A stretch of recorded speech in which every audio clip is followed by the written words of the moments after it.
Assalamualaikum warahmatullahi wabarakatuh. Teman-teman dimanapun teman-teman berada, apa kabar? Mudah-mudahan sehat selalu dalam lindungan Allah Subhanahu Wa Taala.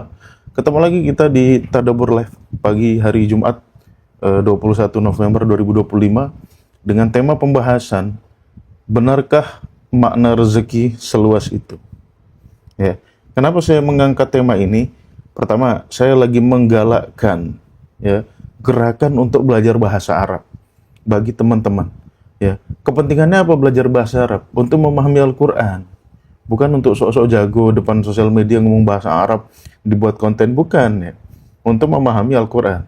Kenapa kita memerlukan bahasa Arab untuk memahami Al-Quran? Ya jelas, karena bahasa Arab itu passwordnya Quran, gitu. Kuncinya Quran. Jadi Quran itu kayak kontak yang terkunci, ya. Nggak bisa kita buka kecuali dengan kunci. Nah, kunci untuk membuka Al-Quran itu adalah bahasa Arab. Ya. Oleh sebab itu Allah berfirman, "Wadzalika auhayna ilaika Qur'anan Arabiyyan." Ya. Quran itu berbahasa Arab. Litunziro ummal qura. Ya. Oleh sebab itu, mempelajari bahasa Arab merupakan kunci. Agar apa? Agar kita dapat memahami Al-Quran dengan benar. Oke, seperti itu. Dan yang paling fundamental ya dalam disiplin ilmu bahasa Arab, dalam aspek bahasa Arab yang paling fundamental untuk kita pelajari, yang harus kita ketahui adalah semantik. Ya, apa itu semantik? Nanti ya seiring berjalannya waktu teman-teman akan tahu apa itu semantik. Ya, kita akan ada Zoom nanti, seminar tentang semantik. Tetapi sekarang ya kita akan bedah dulu makna kata rezeki.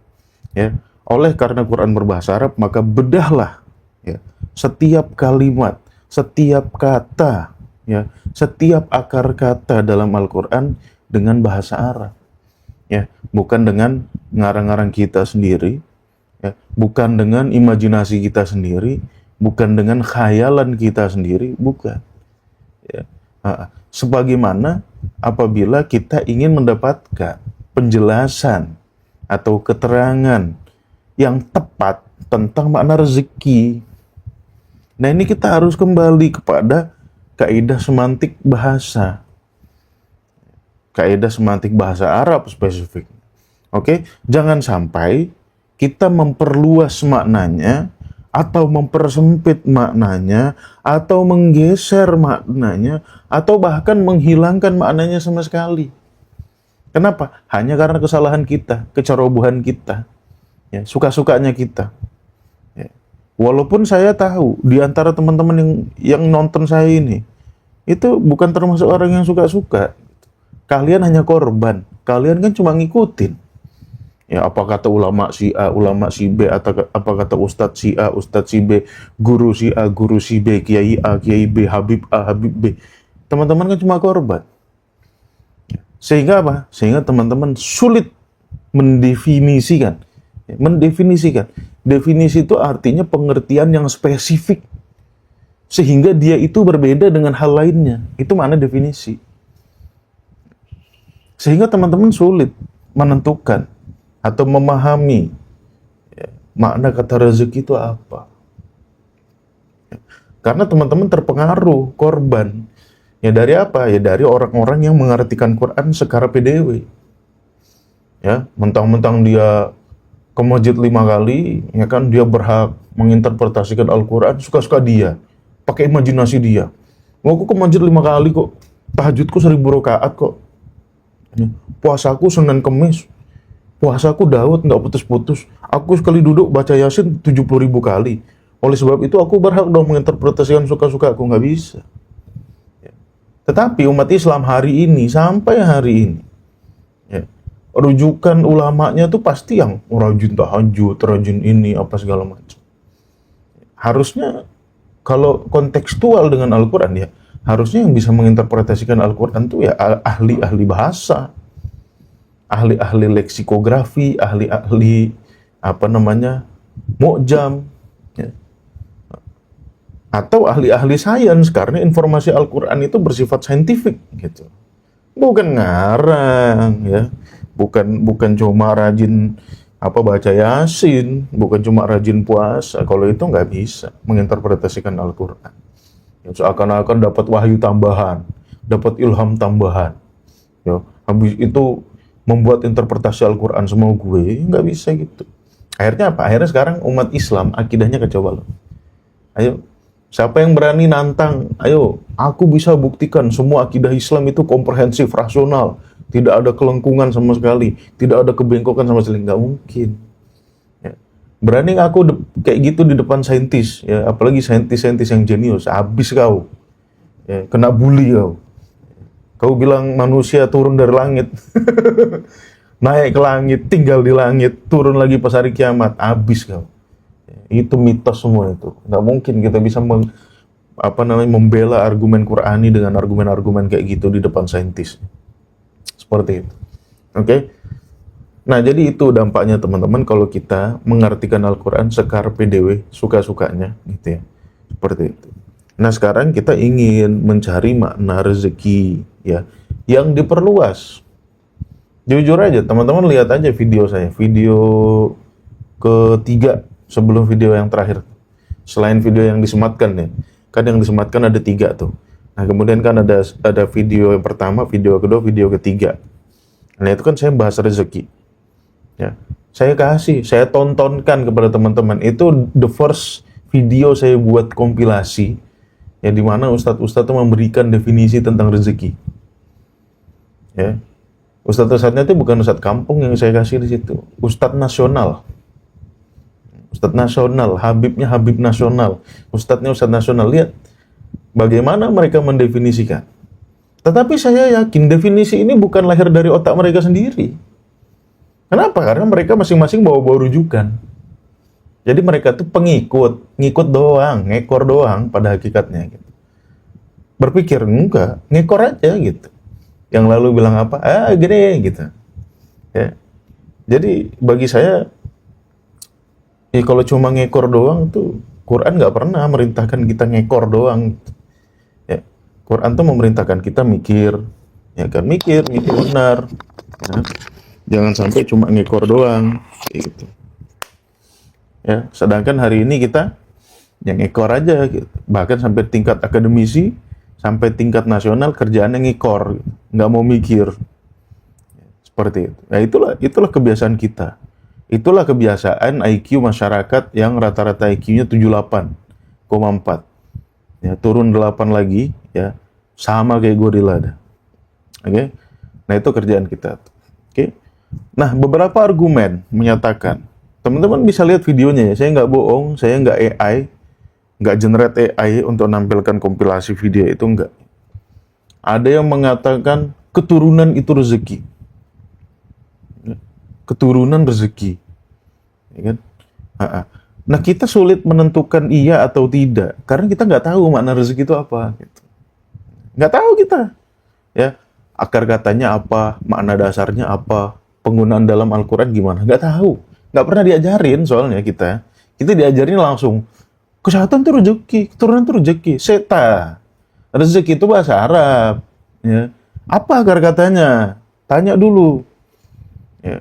Jadi teman-teman harusnya udah mulai kritis ketika mulai kajian. Ustadz dari tadi ngomong ini rezeki, itu rezeki. Sekarang saya pengen tanya Ustadz, akar katanya apa, makna dasarnya apa? Itu dulu deh. Sebelum antum ngomong rezeki itu ini gitu ya. Nah, perjelas dulu definisi rezeki itu apa, sesuai kaidah semantik, bukan kata syekh ini, bukan kata syekh itu gitu. Bahasa itu konsensus ya. Saya tunjukkan ini. Anda nggak bisa bilang ini ember gitu. Ya. Biarpun Anda profesor S3, S tong-tong, ya. Ini gelas. Anda mau ngotot? Enggak. Menurut saya itu ember. Ya, nggak sah lah statement Anda. Ini gelas, bukan ember. Gitu. Ya, Anda nggak bisa berargumen kayak gitu. Bahasa itu konsensus. Ya, bukan subjektivitas satu orang apa. Ya, ini tuh kacamata. Ya, nggak bisa Anda bilang ini apa namanya, kaca nako gitu, nggak bisa. Ini kacamata, gitu ya, seperti itu. Oke, sama dengan rezeki. Rezeki itu ada makna dasarnya. Anda nggak bisa berargumen, enggak, rezeki itu menurut saya gini, gitu kan. Loh kok menurut Anda? Loh aku kan rajin tahajud, gimana sih? Tapi itu nggak keluar gitu ya. Itu tuh tersirat aja kayak gitu. Wah, aku kan lulusan S3, ya kan profesor, boleh dong aku bilang kayak gini dan sah dong gitu. Kalau ada nabi dikeplak kepala lu. Oke, nggak begitu ya teman-teman. Cara kita mencari makna tuh tidak begitu. Kaidah semantik, kaidah bahasa Arab tuh tidak begitu gitu ya. Oke, seperti itu. Nah sekarang ada yang mengatakan keturunan rezeki. Kalau Quran tuh ngomongnya beda. Gitu. Keturunan tuh fitnah gitu. Ya, ada di surat Al-Anfal misalkan, innama amwalukum wa auladukum fitnah. Hartamu, ya, anakmu itu fitnah. Fitnah gitu. Ya, lihat aja di surat apa tuh? Surat Al-Anfal ya. Innama amwalukum wa auladukum fitnah. Jadi kok kita bisa bilang rezeki gitu. Al-Anfal ayat 28. Kita ngotot itu rezeki, padahal kata Tuhan itu fitnah. Ya, dan berpotensi jadi masalah, berpotensi jadi musuh. Ya kan? Inna min auladikum aduun lakum. Surat apa tuh? Surat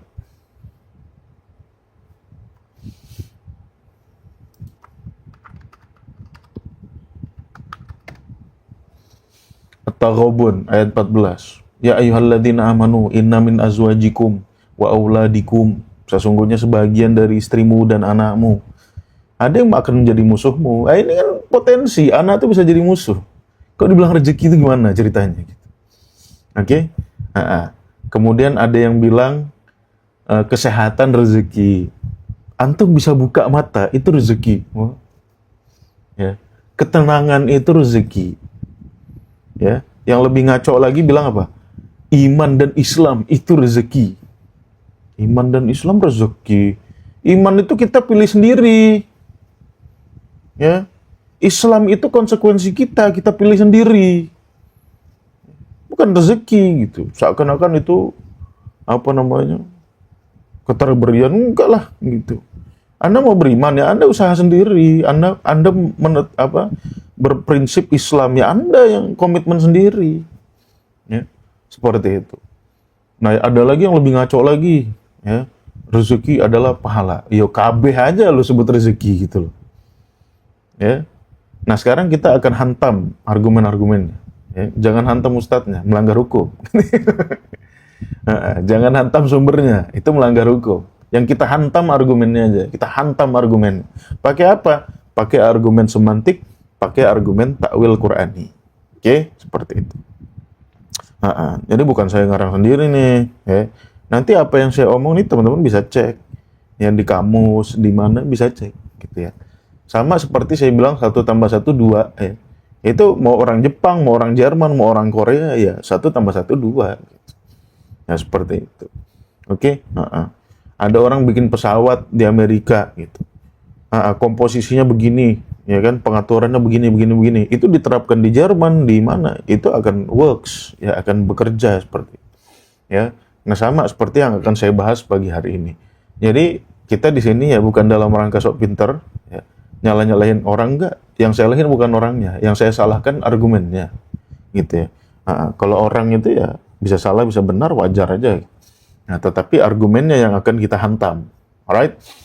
Nah, teman-teman, kata rezeki itu berasal dari vokal dasar rozako. Ro, zai, kof. Alright? Apa makna dasarnya? Makna dasarnya itu adalah subsistence. Teman-teman ngerti subsistence nggak bahasa Inggris itu? Artinya sesuatu yang membuat eksistensi kita tuh ya dapat bertahan, bertumbuh dan berkembang. Itu subsistence gitu. Jadi spesifiknya rezeki adalah sesuatu yang membuat makhluk hidup tumbuh dan berkembang. Itu maknanya rezeki. Dalam bentuk makanan dan minuman yang ketersediaannya ada di alam, itu rezeki itu. Ya. Ada orang berargumen, wah itu kan di doa kan ada warzuqna fahman. Nah itu kan kata orang gitu, bukan kata Tuhan. Ya. Itu kan bikin-bikin kita gitu. Nah, kemarin saya challenge istri saya tuh, ya, yang kamu cari makna rezeki di Quran, ya, atau penggunaan kata rezeki di Quran, cari. Saya challenge dia, saya suruh buka tanzil.net dia. Dia kan lulusan Gontor juga, bisa bahasa Arab, gitu. Mumtazah juga gitu kan. Kau buka. Sekarang kamu telusuri semua kata rezeki dalam Al-Quran. Atau teman-teman deh, telusuri semua kata rezeki dalam Al-Quran. Ya, ada nggak yang maknanya di luar makna ini nih, yang saya sebut tadi? Ya, subsistence. Ada nggak? Cari. Cari dia sampai ngantuk-ngantuk, nggak ketemu. Ya, ya karena memang itu gitu. Makna dasar rezeki itu makanan, minuman yang membuat kita tumbuh dan berkembang. Ya, ketersediaannya ada di alam gitu. Ya, itu kita mau ngotot gimana pun nggak bisa ya karena maknanya itu. Gitu. Ya. Jadi rezeki itu pada dasarnya apa yang kita makan, apa yang kita minum, yang mana dengan itu kita tumbuh, kita berkembang, kita bertahan hidup. Itu makna rezeki. Ya. Nah, kadang-kadang ya kita mengasosiasikan rezeki ini dengan duit, ya nggak apa-apa. Sah kalau dengan duit. Kenapa? Karena duit itu alat tukar. Dengan duit itulah kita dapat bisa ya menghitung cadangan kalori kita seberapa banyak, cadangan energi kita seberapa banyak. Ya. Seperti itu ya, selain duit itu bisa dikonversi macam-macam, tetapi salah satunya bisa dikonversi jadi rezeki. Seperti itu makna rezeki. Ya. Jadi makna rezeki itu jangan diartikan macam-macam, iman dan Islam. Mana relevansi maknanya gitu loh, iman dan Islam. Apa kaitannya sama makan dan minum? Gitu. Pahala lagi di mana rezeki opo. Ya. Jadi kalau saya lihat apa yang diajarkan ustadz-ustadz itu biar orang-orang yang nggak punya duit itu semangat hidup aja sebetulnya gitu. Ya. Atau kalau dimaknai negatif, biar orang-orang yang nggak punya duit, nggak punya cadangan energi, yang nggak punya kerjaan, itu melegalkan kemalasannya gitu. Ketika lihat isi rekening kosong, dompet kosong, makanan nggak ada, gitu kan? Akhirnya dimotivasi sama ustadz saat ini. Ustadz, saya nggak punya rezeki. Oh, jangan gitu. Rezeki itu bukan cuma itu, katanya. Bukan cuma makanan, minuman, bukan cuma cadangan energi. Kamu sehat juga rezeki. Oh, berarti saya ada rezeki. Ya. Itu bodoh-bodohnya kita aja tuh. Untuk melegalkan kemalasan, untuk melegalkan kemiskinan. Ya. Padahal malas nggak boleh. Gitu. Kalau miskin Anda beradab nggak apa-apa. Kalau miskin Anda nggak beradab, akhirnya ujung-ujungnya kriminal. Gitu. Ya kan? Kalau kemiskinan Anda berdasarkan Anda kerja keras tapi tetap miskin, that's fine. Kadang-kadang kemiskinan itu berdasarkan, alhamdulillah saya udah punya rezeki, jadi nggak perlu kerja. Sehat kan rezeki katanya, ya kan? Iman dan Islam, pahala, aku pasti punya dong pahala, masa nggak punya pahala? Itu rezeki. Nah, inilah menyalahi makna semantik, ya, sehingga melahirkan pola pikir sesat dan menyesatkan. Ya, sesat pola pikir seperti itu tuh. Ya, mau diberlakukan di seluruh dunia nggak bisa. Ya, paling cuma orang Islam aja yang kayak gitu. Makanya negara-negara Islam miskin-miskin. Selain Islam nggak berlaku kayak gitu. Makanya maju-maju mereka. Ya, GDP-nya tinggi, UMR-nya tinggi.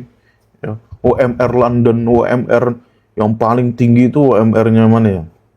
Norwegia, tapi Norwegia itu ya cost hidupnya tinggi juga, ya kan?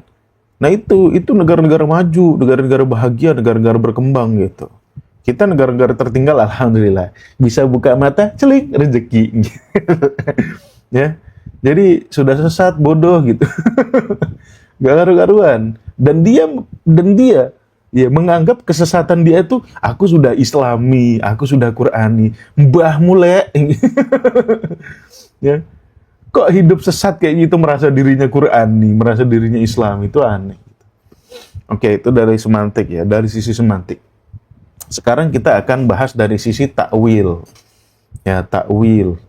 Takwil sampai kita mendapatkan kata rezeki itu apa sih dalam Al-Qur'an? Ya, penggunaannya dalam Al-Qur'an itu apa sih? Sehingga kita dapat maksud dari Allah itu apa gitu.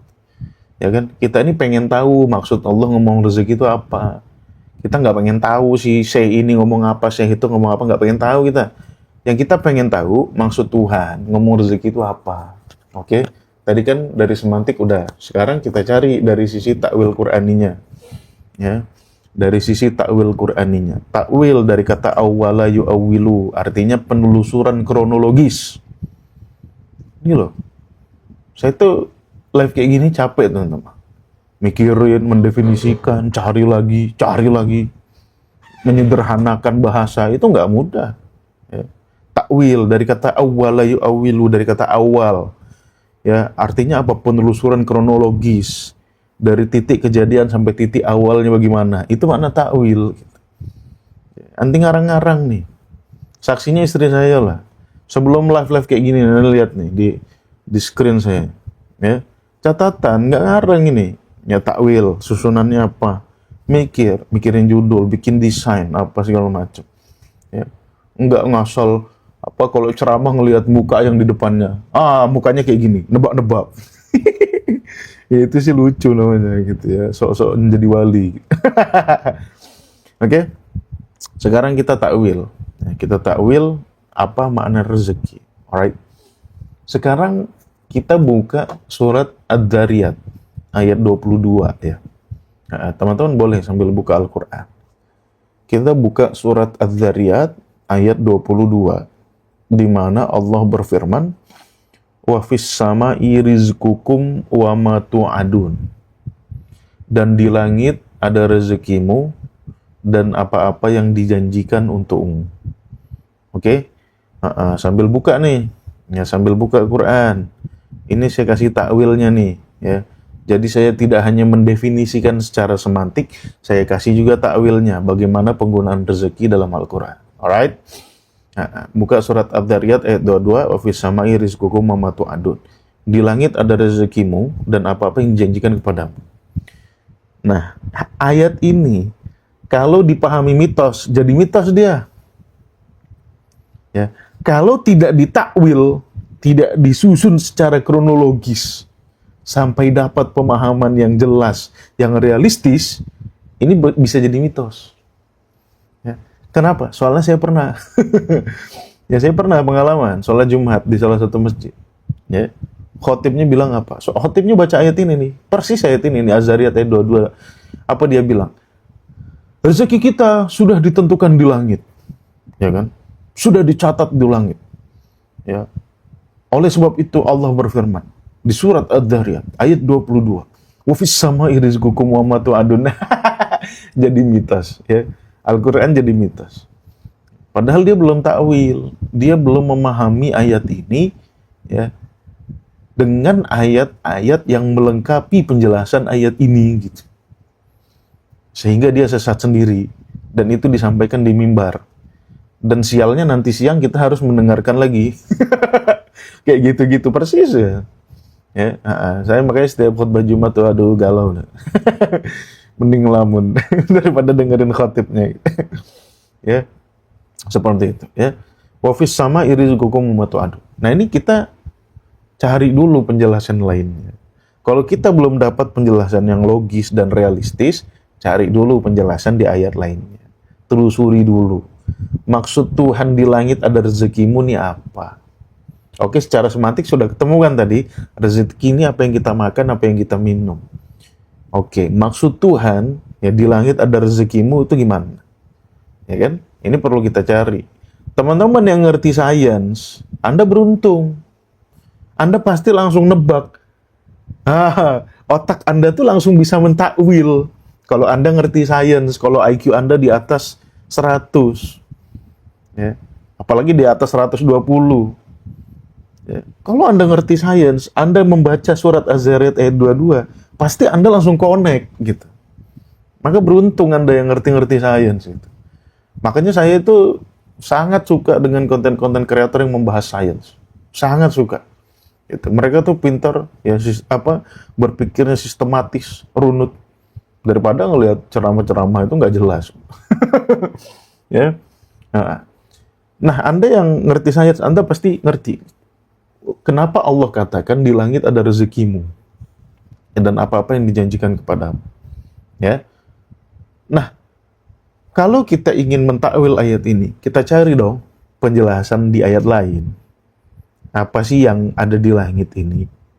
Atau apa lebih tepatnya yang ada di langit dan diturunkan oleh Allah ke bumi sehingga menjadi rezeki bagi kita. Nah, ya. Di langit ini yang ada apa? Ada air di langit itu. Atau lebih tepatnya, ya, kita nggak ngomongin air hujan nih. Kita ngomongin air yang pertama kali jatuh ke bumi dalam bentuk bongkahan-bongkahan es. Ya, itu tuh berasal dari komet. Gitu. Nah, air itulah yang pertama kali masuk dari bumi. Ya, masuk dari langit ke bumi. Ya, ini kita kronologis nih, kita runut nih. Orang-orang yang ngerti sains pasti udah nyambung. Oke? Apa yang ada di langit itu air. Oleh sebab itu Allah mengatakan di surat An-Nahl ayat 65, ya, wallahu anzala minas sama'i ma'an. Allah menurunkan air dari langit.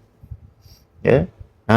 Nah, ini step pertama nih, stepnya nih, kita runut nih. Di langit ada rezeki, oke. Apa yang turun dari langit? Air.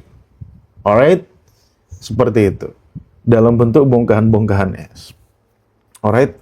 Nah, pada titik tertentu, es-es ini mencair, ya, membentuk lautan yang ada di bumi.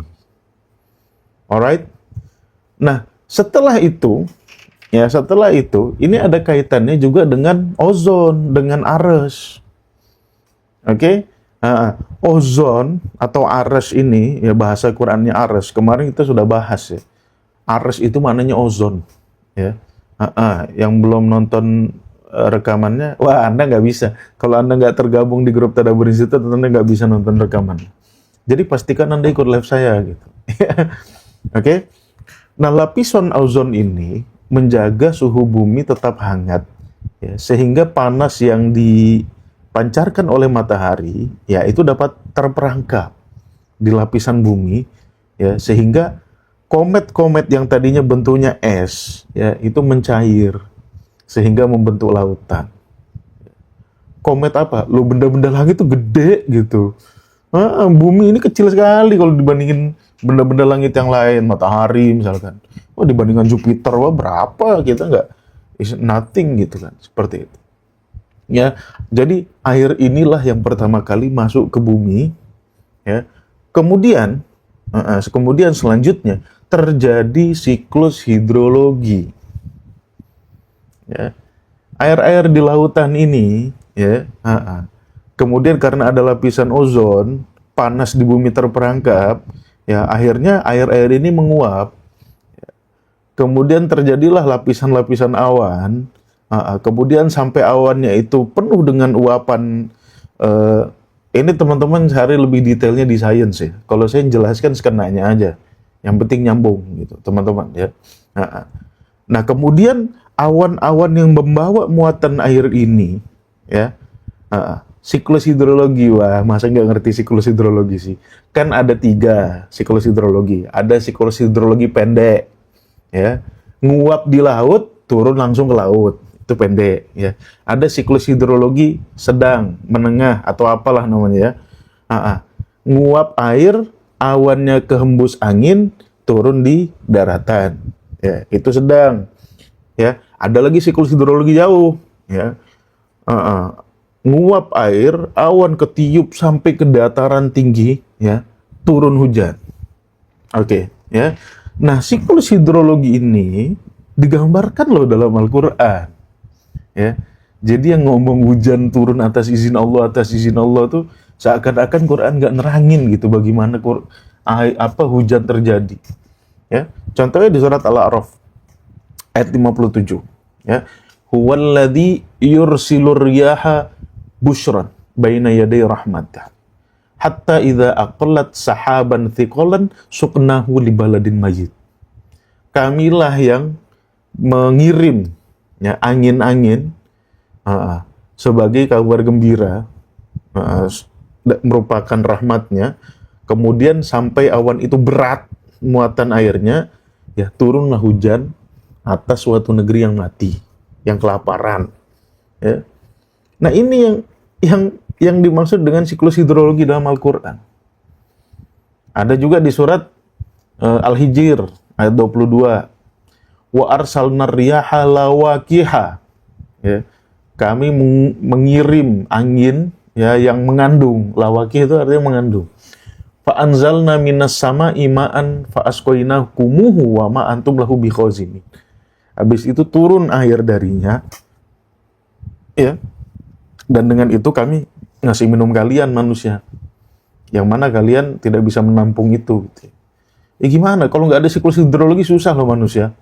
Ya, nggak ada air yang turun di darat, nggak ada air yang turun di gunung. Padahal tempat kita tinggal kita ya di darat, di gunung, di goa. Kita kan nggak tinggal di lautan. Ya kan? Seperti itu. Itu surat Al-Hijr ayat 22. Ada lagi di surat Ar-Rum ayat 30. Ya. Allahu alladzi yursilur riyaha fatuthiru sahaban fayabsutuhu fis sama'i kaifa yasha wa yaj'aluhu kisafan fataral wadqa yakhruju min khilalihi. Itu malah penjelasannya lebih detail lagi. Ya. Buka surat Ar-Rum ayat 30, baca aja terjemahannya, udah oke dah tuh. Ya. Jadi setelah air turun jadi lautan ya karena lapisan ozon es mencair jadi lautan, terjadi siklus hidrologi, ya kan? Kemudian setelah siklus hidrologi ini terjadi, nah siklus hidrologi yang jauh tadi tuh, yang ke gunung, yang ke daratan menengah ke jauh, ya, ini pada akhirnya membentuk sungai-sungai. Kenapa ya? Karena gravitasi gitu. Air itu mengalir dari tempat yang tinggi ke tempat yang rendah. Ya. Nah, siklus hidrologi jauh yang ke gunung-gunung itu, ya, turun mereka di gunung, akhirnya membentuk sungai-sungai yang mengalir dari dataran yang tinggi ke dataran yang rendah. Terbentuk sungai-sungai. Ya, ini dijelaskan sama Allah di surat Ar-Ra'd ayat 3, wa huwallazi maddal ardo wa ja'ala fiha rawasiya wa anharo. Kami jadikan di bumi ini, ya, kami bentangkan di bumi, ya, karena hujan tadi itu, ya, wa ja'ala fiha, dan dijadikan di bumi ini ada rawasiya. Rawasiya itu sebetulnya lempengan-lempengan miring artinya, tapi diartikan gunung di sini, ya nggak apa-apa lah ya. Nah, lempengan-lempengan miring inilah yang membuat air turun dari tempat tinggi ke tempat rendah. Kalau dataran datar aja ya nggak ada terjadi pengaliran kayak gitu. Dan disitulah terbentuk anhar, terbentuk sungai-sungai. Oke? Jadi ini prosesnya didetailkan sama Allah. Kok masih bilang rezeki di langit itu artinya? Ya artinya dia nggak pernah buka Quran aja sih gitu. Otaknya mitos, nggak ngerti sains, nggak mau buka Quran, nggak mau buka ayat lain, ya pengennya baca satu ayat ngomong, ya seperti itu. Oke? Kemudian selain sungai-sungai yang terbentuk juga mata air, sumber-sumber air.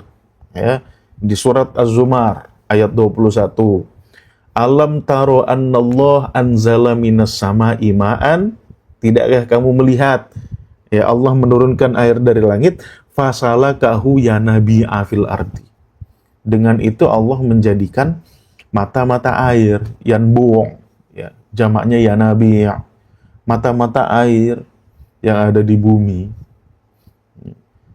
Jadi yang Allah maksud dengan langit terbuka, ya, iftah lana abwaabas sama, bukakan langit, pintu langit, itu ya artinya hujan turun, bukan malaikat yang turun, ya hujan yang turun.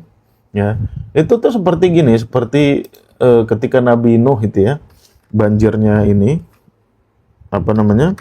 banjirnya mulai, ya, itu Allah berfirman di surat Al-Qamar ayat 11 sampai ayat 12.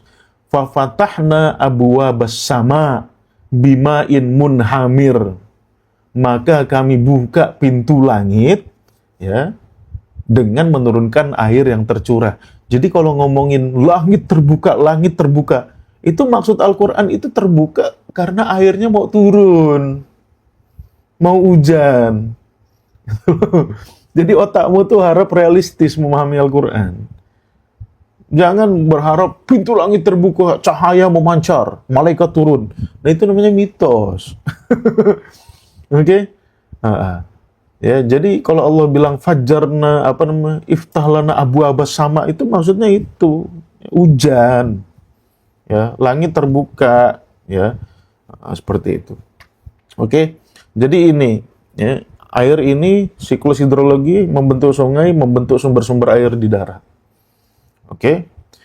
Nah, siklus inilah yang memungkinkan nantinya entitas hidup bermigrasi. Nah, sekarang kita ngomongin entitas hidup.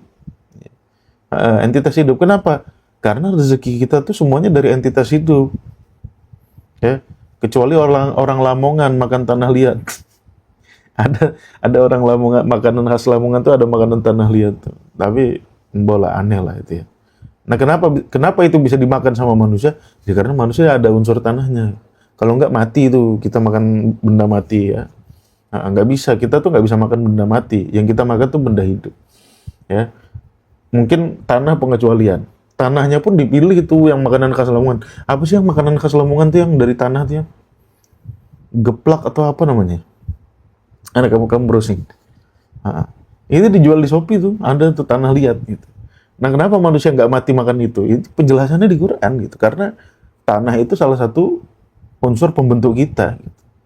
Ya, kalau kucing suruh makan tanah, mati kali kucing. Oke. Nah, kemudian Allah mengatakan, ya, di surat Al-Anbiya ayat 30, seluruh entitas hidup ini terbentuk dari air. Jadi ketika ada air, ya, itu nggak serta-merta sih memunculkan kehidupan. Tetapi di mana ada kehidupan, pasti ada air. Ya. Di planet lain, ya, kalau ada air, belum tentu ada kehidupan. Tetapi, ya, kalau di planet lain ada kehidupan, pasti ada air. Nggak mungkin nggak ada air. Gitu ya. Nah, ini ditegaskan sama Allah di surat Al-Anbiya ayat 30. وَجَعَلْنَا مِنَ الْمَاءِ كُلَّ شَيْءٍ حَيٍّ. Kami jadikan setiap entitas hidup berasal dari air. Oke? Nah, dari air inilah munculnya entitas-entitas hidup. Jadi yang Allah maksud, ya, misalkan di surat An-Nahl tadi, ayat 65. Wallahu anzala minas sama'i ma'an fa'ahya bihil ardo ba'da mautiha. Ya. Yang dimaksud Allah menghidupkan bumi setelah matinya, yaitu munculnya kehidupan di bumi ini. Ya. Dalam ayat lainnya, misalkan Allah berfirman, ya, di surat Al-Hajj ayat 63. Nah, jadi enak gini nih, penjelasan ayat dengan ayat terstruktur, sistematis, ayat-ayat saling berbicara, saling menjelaskan. Ya, kita diem, we shut our mouth, gitu kan. Kita diem, kita dengarkan Al-Quran, gitu kan. Di surat Al-Hajj ayat 63 Allah berfirman, Alam taro annallah anzala minas sama'i ma'an. Apakah kamu tidak lihat Allah menurunkan air dari langit? Fatusbihul ardu mukhdarratan. Dengan itu, ya, bumi ini menghijau. Apa artinya menghijau? Ya tentu hijaunya dengan tumbuhan. Ya, dengan tumbuhan seperti itu. Oleh sebab itu, ya, kalau kita lihat dari atas, nah area-area hijau itulah area-area hutan tropis, ya kan? Area-area apa namanya? Di kebun-kebun, taman-taman, ya kan? Nah, entitas hidup tumbuhan itu mempunyai jalur evolusi, ya, yang berbeda dengan hewan, dan itu mempunyai waktu evolusi yang lebih dulu daripada kingdom animalia, ya. Jadi kingdom plantae, ya, itu mempunyai waktu evolusi yang lebih dulu daripada animalia. Oh, jelas. Plantae inilah nanti yang berfungsi menjadi makanan. Nah, oleh sebab itu Allah mengatakan di surat Al-Baqarah, ya, di surat Al-Baqarah ayat 22 kalau nggak salah,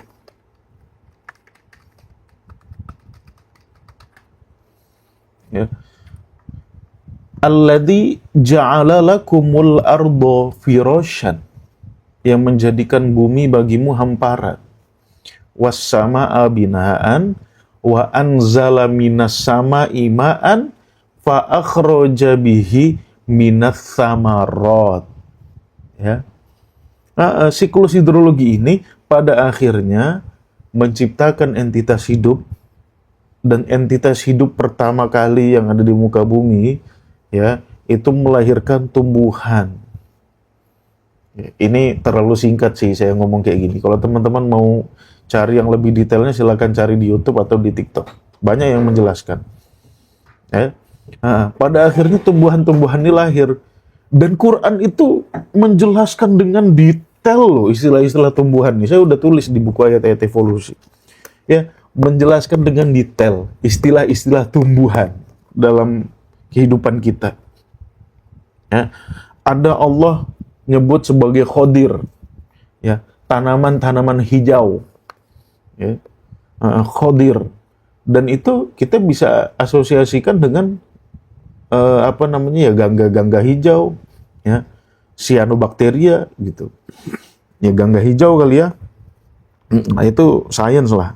Nah, di sini saya sebutkan semuanya istilah-istilah tumbuhan, dari mulai khodir, hijau-hijauan, kemudian ada zara, ya.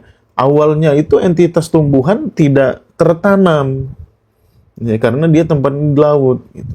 Nah, pada akhirnya tertanam di batu, ya kan, di tanah, di batu jadi lelumutan, ya, warna hijau juga gitu kan. Kemudian tertanam di tanah, zara'un, istilahnya lain lagi gitu. Ada khodir, ada zara'un, ya, yang tertanam. Nah, yang tertanam inilah yang menghasilkan berbagai macam tumbuhan di darat. Ya, ada yang tertanamnya merambat seperti semangka misalkan. Ya, apalagi yang merambat, anggur, ya. Apalagi yang merambat ya? Banyak lah yang merambat. Ada lagi yang membentuk pohon-pohon. Nah, kalau pohon ini bahasa Qurannya syajar. Pohon-pohon yang punya batang, punya dahan, punya ranting, ya, itu syajar. Jadi Allah tuh membeda-bedakan istilahnya, ya, syajar. Nah, dari syajar-syajar ini, ya, bahkan buah-buahnya tuh didetailkan sama Allah, ya.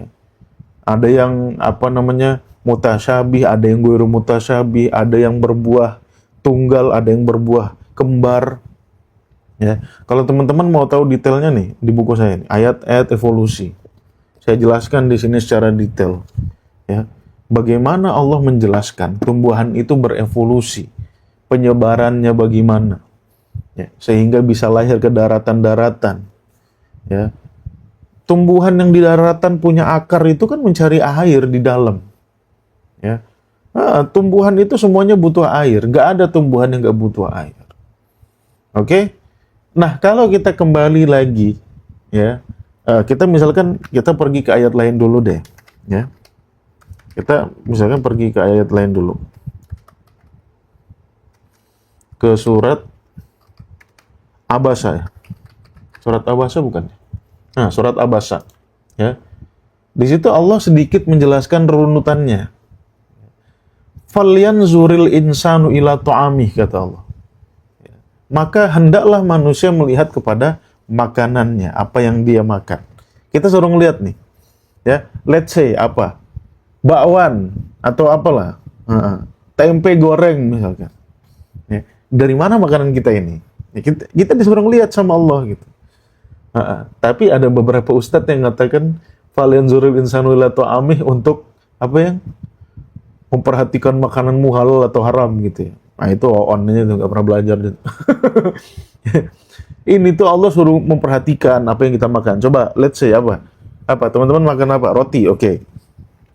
Prosesnya gini kata Allah, anna soba benal ma'a soba, kami turunkan air dari langit.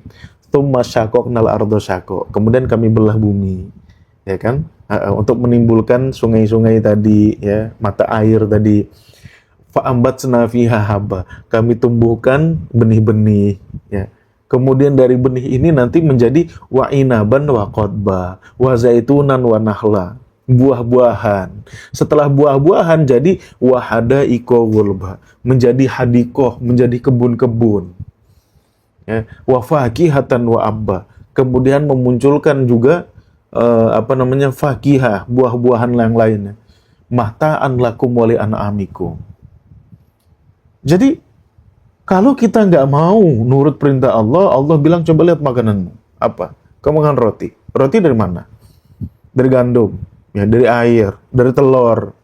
Dari mana semua asalnya itu? Dari air. Kalau mau dirunutin semua tuh evolusi, semua dari air.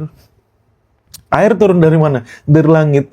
Itu loh makna fis sama iris gukum tuh. Bukan artinya di langit kau ditentukan rezekimu berapa. Itu akalnya tuh segini kali pendeknya tuh. Kalau kalau langsung menyimpulkan kayak gitu. Betul-betul nggak ada pikiran gitu. Otak pendek, nggak mau cek ke ilmu pengetahuan, nggak mau cross check lagi science. Istilah kata mikir realistis aja nggak bisa gitu. Padahal kita dapatkan makanan ini kan ya kita mengambil dari alam. Atau kita bisa merekayasa, tapi tetap di alam. Ya, dan yang namanya rezeki itu kita ambil dengan tangan kita sendiri, kita usahakan. Ya kan? Oleh sebab itu di surat Yasin Allah mengatakan, ya kan?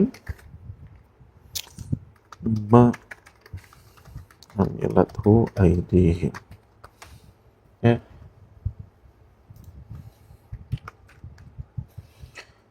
Di surat Yasin, ya, Allah berfirman, wa ja'alnal fiha jannatin, dan kami jadikan di bumi ini hutan-hutan, jannat, min nakhilin wa a'nabin wa fajjarna fiha minal uyun.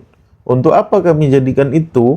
Liya'kulu min samarihi, agar orang-orang dapat memakan dari buahnya. Wa ma amilathu aidihi, dan dengan usaha tangan mereka gitu. Jadi kalau itu berbuah, nggak ada usaha tangan, omong kosong. Ya, mangga berbuah, ya biar kata dia berbuah sendiri, harus ada usaha tangan kita ngambil. Ya, seperti itu. Nah, ini untuk meyakinkan hal-hal yang realistis, yang nggak perlu mikir gini aja susah ke orang Islam gitu. Karena otaknya udah terlalu lama mitos. Rezeki sudah ditetapkan, usaha tidak mengubah pencapaian rezeki. Bahmu lah gitu. Ya. Udah jelas kehidupan itu real. Dan Allah sudah kasih tahu kita, gini loh caranya menghasilkan rezeki, gini loh caranya. Allah sudah kasih tahu kita, kitanya aja sok pinter. Ya, seperti itu. Jadi sakit jiwa kita. Nah, tumbuhan-tumbuhan inilah yang Allah sebutkan sebagai rezeki. Ya, makanan ini yang membuat kau bertahan hidup, yang membuat kau bisa tumbuh berkembang. Gitu loh, ini yang Allah sebut rezeki. Oleh sebab itu di surat Al-Baqarah ya ayat 22 tadi, ya kan, huwallazi anzala minas sama'i ma'an fa akhraja bihi minats tsamarat rizqan lakum. Buah-buah inilah yang menjadi rezeki untuk kamu. Itu loh makna rezeki, bukan pahala, bukan iman dan takwa, ya, bukan apa lagi tadi yang disebutin, bukan anak. Anakmu bisa dimakan nih. Ya nggak bisa lah, jangan makan anakmu gitu. Ya. Oleh sebab itu ya salah satu kriteria dari rezeki itu dampak diinfakkan. Wa mimma rozaqnahum yunfikun. Dan dari rezeki yang kami berikan, mereka menginfakkannya, kasih ke orang. Anakmu rezeki, sini tak pinta, mau nggak? Istrimu rezeki, mau dipinta orang? Mau berbagi sama orang istrimu? Istrimu ada 3, diminta orang 1 mau? Nggak bisa, ya karena kita ngarang, istri rezeki, anak rezeki. Ya itu kan argumen orang yang nggak mau usaha mendapatkan rezeki. Argumen orang yang malas. Ya. Argumen orang yang mendidik orang lain untuk malas, itu bahayanya. Kesalahan kita memahami Al-Quran, akhirnya apa? Orang nganggap Al-Quran sebagai mitos. Akhirnya saintis ketawain Al-Quran. Akhirnya orang-orang yang logis, orang-orang yang rasional, orang-orang berpikirnya benar, ya, dan telah menemukan berbagai teknologi ilmu pengetahuan yang bermanfaat untuk manusia, Ya, mengetahui Al-Quran. Kenapa mereka ngetahui Al-Quran? Salah umat Islamnya, sok tahu. Harusnya umat Islam tuh berpikir lebih waras sedikit. Ya. Nah, dari sini, baik semantik tadi, makna bahasa Arab, ya, makna otentik bahasa Arab, ya, dengan takwil Qur'ani, dengan penggunaan kata rezeki dalam Al-Quran, sinkron, nggak kontradiktif. Jadi kalau Tuhan ngomong tuh benar, makanya didengerin kalau Tuhan ngomong tuh. Ngapain Quran berkali-kali bilang Quranan Arabian, Quranan Arabian. Bedah Quran tuh pakai kaidah bahasa Arab, jangan pakai suka-suka lu. Ya. Jangan copy paste dari orang. Ini kita hobinya copy paste dan dianggap hebat gitu loh, orang-orang copy paste tuh, heran saya. Oh, cuma copy paste kok dianggap hebat gitu. Apa hebatnya kalau cuma copy paste? Ya. Itu layaknya mesin fotokopi aja kayak gitu. Ya. Orang yang hebat itu bisa mengkonklusikan apa-apa dari Al-Quran secara logis, secara rasional, bisa diimplementasikan dalam realitas kehidupan. Nah, itu baru hebat. Itu baru nanti Al-Quran fungsinya sebagai petunjuk berjalan. Ya. Itu baru nanti Al-Quran itu berfungsi sebagai petunjuk. Kalau enggak, hanya dapat menyesatkan orang, jerumuskan orang dalam kemalasan. Kalau miskin oke lah, kita bisa banyak hal yang menyebabkan kemiskinan. Tapi kalau udah malas, gitu, ya, aku hari ini bisa buka mata, ting, gitu. Nah, ini rezeki. Ya. Jangan lu bilang gua nggak punya rezeki. Akhirnya hidupnya nyusahin. Tiap hari minta aja kerjaannya. Ya, padahal kata Allah, kata Nabi, ya, jangan minta lah. Tangan di atas lebih baik dari tangan di bawah. Gitu kan? Kalau orang ngasih ya beda lagi, tapi kalau kita minta kan parah gitu. Berapa banyak orang minta-minta di kita gitu ya. Seperti itu. Oke? Nah, inilah takwil Qur'aninya dengan semantik yang klop. Ya pasti klop karena Tuhan udah bilang gitu. Ya kan? Nah, ini teman-teman, semantik dengan penggunaan dalam Al-Qur'an sering nggak klop dalam pemahaman kita. Ya, kenapa? Karena kita nggak balik ke semantiknya gitu. Ya, udah gitu kita ya resisten gitu. Kita nggak mau denger yang penjelasan yang bener kayak gimana. Kita nggak mau, kita abai. Bodo amat. Lu siapa sih gitu? Lu siapa lu? Oh, udah berapa followers lu? Ya, sekolah di mana lu? Oh, cari dong guru yang jelas. Ya kan? Lah guru yang jelas itu yang hasil kesimpulan pengajiannya jelas. Itu namanya guru yang jelas. Kalau kesimpulan pengajiannya nggak jelas, gimana kita bisa bilang jelas gitu? Ya gitu. Sesuai sama kehidupan juga enggak gitu loh. Masa mau dibilang jelas? Ya, seperti itu. Nah, jadi itu teman-teman ya, makna rezeki. Rezeki itu adalah sesuatu yang dapat menyokong kehidupan kita, ya, tumbuh perkembangan kita sebagai makhluk hidup. Ya bukan kita aja ya, semua gitu kan. Makhluk hidup ya butuh rezeki. Seperti itu ya, yang mana ketersediaannya ada di alam semesta. Nah, ini cukup untuk kita semua dan kita bisa reproduksi ulang dengan usaha-usaha tangan kita. Ya kan? Seperti itu. Oke. Nah, jadi dari kajian ini saya ingin menekankan pada teman-teman, ya, ayo belajar bahasa Arab. Ayo belajar kaidah-kaidah semantik. Ya, mungkin umat Islam hari ini asing dengan kata-kata semantik, tapi nanti kita pelan-pelan kita kenalkan kepada semantik. Kira-kira teman-teman mau nggak nih dikenalkan kepada semantik? Coba jawab, mau gitu. Coba, ayo teman-teman, 200 orang. Mau nggak teman-teman dikenalkan kepada semantik? Coba jawab dulu, mau nggak? Jawab teman-teman, mau. Yang banyak yang jawabnya banyak, yang jawab, ayo. Mau, jawab terus.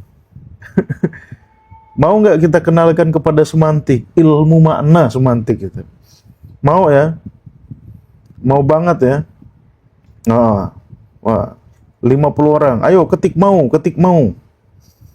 Nah, sip. Ya, kalau teman-teman betul-betul mau, ya, saya tagih nih. Konsekuennya nih, saya tagih nih, ya, betul-betul mau atau tidak. gitu ya. Betul-betul mau atau tidak. Jadi insya Allah minggu depan kita akan adakan Zoom seminar tentang kaidah semantik, ya. Minggu depan, apa namanya, hari Ahad, ya, Ahad depan gitu, bukan Ahad ini, Ahad depan. Ya, siapa pembicaranya, apa aja yang dibahas, nanti teman-teman ya pantau terus. Ya. Kalau saya adakan seminar Zoom, teman-teman mau ikut nggak? Coba jawab. Ikut nggak? Coba jawab. Ikut nggak? Kalau saya adakan Zoom seminar, teman-teman mau ikut nggak? Ayo jawab di kolom komentar. Ikut, jawab ikut. Jawab, ikut nggak? Ikut ya. Nah, ayo jawab, ikut nggak? Insya Allah ikut, ikut.